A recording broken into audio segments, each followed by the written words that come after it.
Hey everybody, welcome to another episode of Real Estate Q&A with Mark. I'm your favorite real estate broker, Mark Lima with the Lima Real Estate Group. Before we get into it, I'd like to take a second to ask that you please subscribe to our channel, hit the thumbs up button, and if you could even go one step further and share our wonderful content with all your amazing family and friends, it would be much appreciated.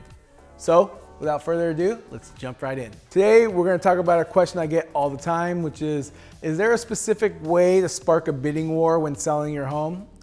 In hot markets like today, you know, the real answer is you're probably doing something wrong if you're not getting a bidding war, but there are some things you could do to intensify that bidding war and get as many people to the negotiating table as possible, which is ultimately going to result in the best price and terms for the seller. Some tricks I use are, one is I like to put the property on the market on like a Wednesday and say I'm not gonna be showing it until the open house on Saturday and Sunday from 1 to 4.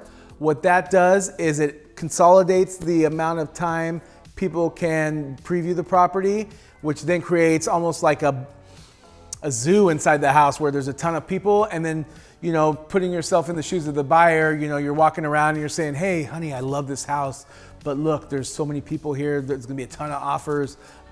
We really gotta come in strong, you know? So adding that kind of sense of urgency, that kind of auction mentality is gonna really drum up a very, very strong bidding war.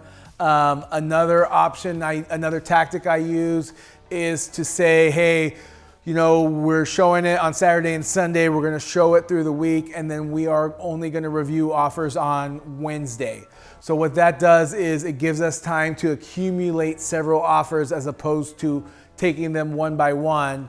And then when you have a bunch of different offers, you can do things like seller multiple counter offers or leverage one offer against the other to get a higher price. So those are just two of several other tactics I use to spark a bidding war and maybe intensify it. I have plenty more. If you're interested, I'd love to talk to you about it, but for the sake of brevity, I can't, you know, get too deep.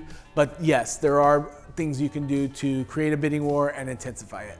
I'll see you next week for another episode of Real Estate Q&A with Mark.